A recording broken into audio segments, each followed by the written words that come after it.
Okay, I'm just going to describe here how we're going to make the cape. We're not going to bother doing a really big mock-up because we only need to make a pattern of the top part. So where you've got your bodice along there, we need to do a slight curve for the neckline, and then when it comes to the shoulders, we're going to do really wide shoulders. So I've cut the material to about 15 centimetres, and then it's going to be pleated along the top. I've just put pins in there for now because I'd like it to stop where the top of the shoulder is there for the sleeve. And then for the front, it's a continuous piece of material, and these are just straight. I'll just show you how wide this is. That's about 15 centimetres wide, and it's just a straight strip that comes all the way down. And then for the end parts, they're just going to be pleated. So I need to have it long enough so it goes round the shoulder, round the front of the bodice, and then turns a corner. And I'm going to just add a couple of more inches over just so that I have something to play with. But that is the basic shape that we're aiming for. And then when it is done, these will all be folds. So what you need to do is to measure from your shoulder seam there, and just get a scrap of material or a tape measure, and then slowly do a swag sort of curve with your tape measure to the front of your bodice, and just add about 2 inches, 5 centimetres, and then that will give you your straight edge like that. And then for the back, as you can see, it's going to be quite wide at the top. But what we're going to do with our pattern is not cut it down straight. We're actually going to do an A-line shape. So from the shoulder, it will be coming down in an A-line for as long as you need it to be, and then just a straight edge across the bottom. And that should be your pattern for it.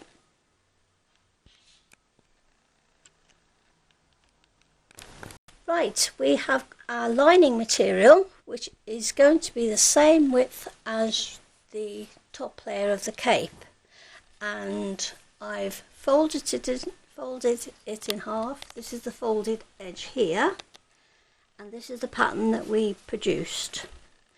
First of all, you want to find out how long do you want your cape. So you'll be measuring from the back of your neck down to as far as you want it to be. Tracy has decided on 90 centimetres, which is about to where her knee is. So I'm going to measure from the bottom of the liner up to 90 centimetres. Now when I cut the pattern, I haven't included any seam allowance. So I'm going to add another 1.5 centimetres, and that's where I put my pattern. So this is flush up against the fold. And we're going to cut this piece and across the top.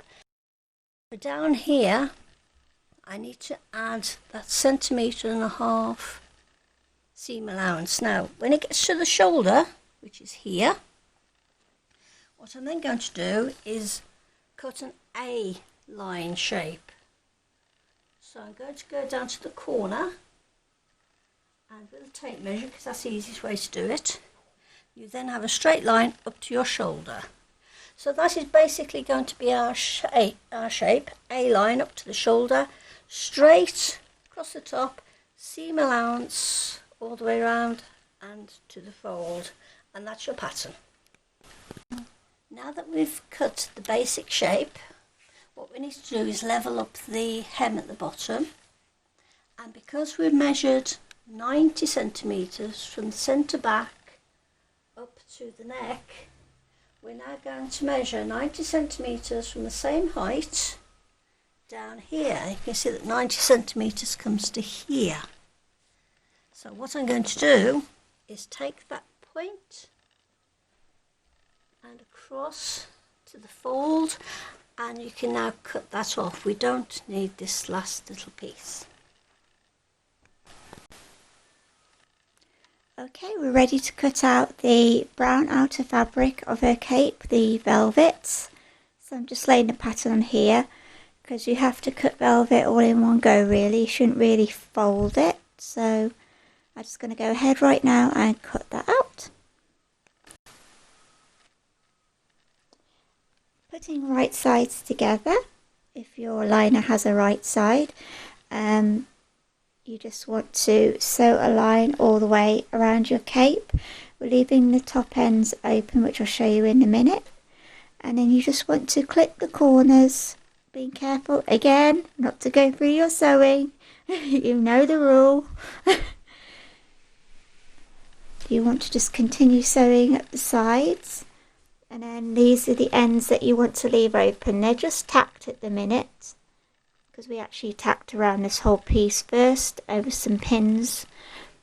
And just remember to clip into the corners on your curves, and then we can try to turn it the right way out. Okay, we've now turned the cape the right way out, and we've pressed it with the iron all the way around.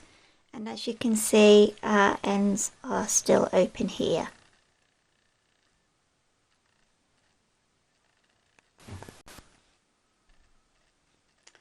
And now we're going to sort out the top of the shoulders here. We've decided that we're going to do some small pleats. So to start with, I made sure that the cape is pinned so it doesn't move. And then coming around to this side, I've put a pin just here. Now the shoulder is wider than I need it to be, so I'm going to make it shorter by just pulling that into the top of the sleeve head. If I show you over this side what I've already done. There we go. I'm just trying to get the right light here.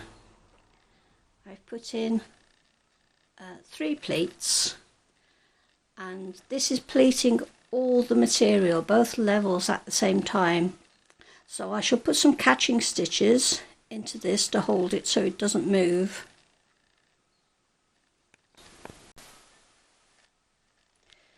Okay, now that we've got all our folds in place, I've put in an extra pin as an extra guideline, because on the inside you want to make sure that you've caught the folds that you're going to sew, because you'll be going through all the layers. So what you can do is do a prick stitch, which means coming up and down between those guidelines that you've just put in, the 2 pins, so that you know that you're sewing in the right place, and you do that for each one. Right, now that we have done our pin tucks and we've got 3 pleats here, I'm just going to pin it back onto Tracy, where it's going to be following the neckline. And now we want to create like a swag at the front that gives natural pleats. Some people actually sew the pleats in, but we'd like to have a natural look. So just pin the top one to the edge of the neck, like so, to the middle, and then with, I think, about 1.5 inches, about 3.5 centimeters wide. So you let the swag, you let the strap just naturally curve down, and where you find the center, pin the bottom one about 1.5 inches from the top. It's difficult to see. Try to see if you just hold that, but that's about as wide as it's going to be when it's finished. So now that I've got my position in the middle, top and bottom, I'm going to use some marker pins here, going straight up, I'm going to mark the centre of the bodice. Now when I come to cut this, I'm going to add 1.5 centimetres for seam allowance to cut it.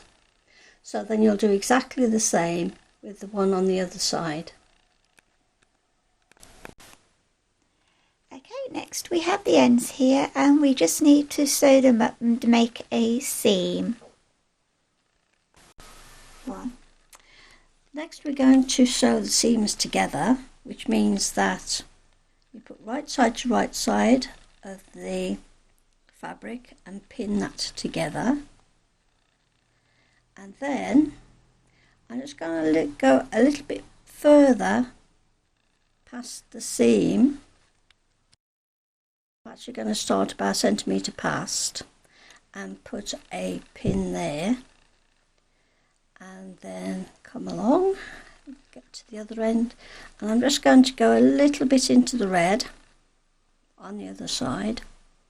So we put that through the sewing machine and make a seam.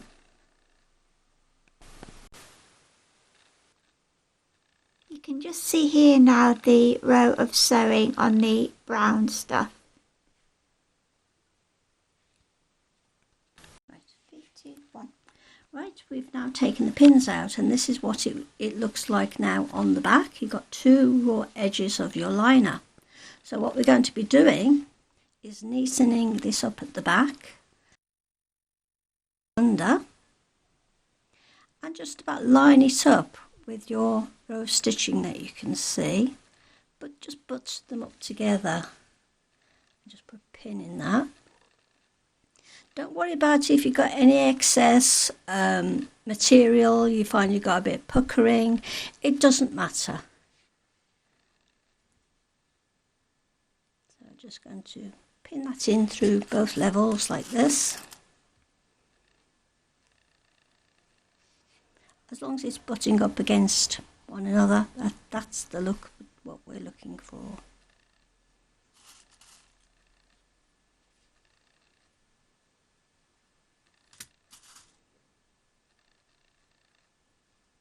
Like so.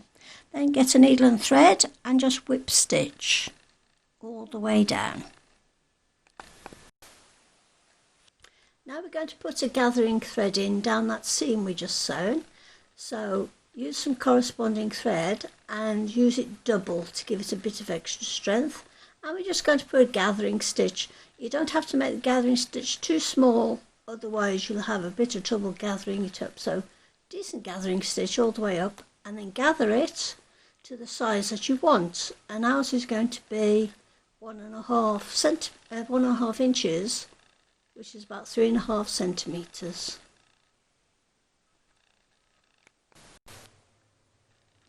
To finish off, you can see now I've gathered the fabric in towards the middle, and I've got this little brooch which I found in a jewellery box of mine, and I thought what would look nice is if I filled in the middle. So I got a piece of card and I've used some of the red fabric that I used on the sleeve earlier on in the bodice tutorial.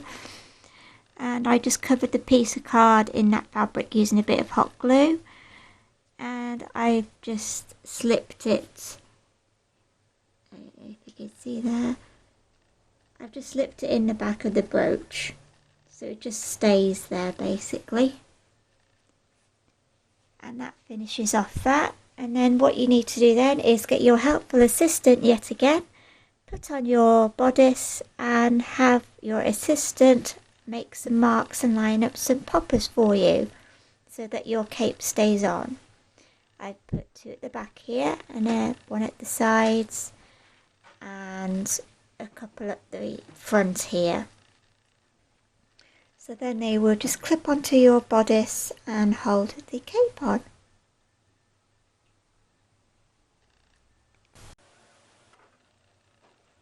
Okay, and this should finish your cape.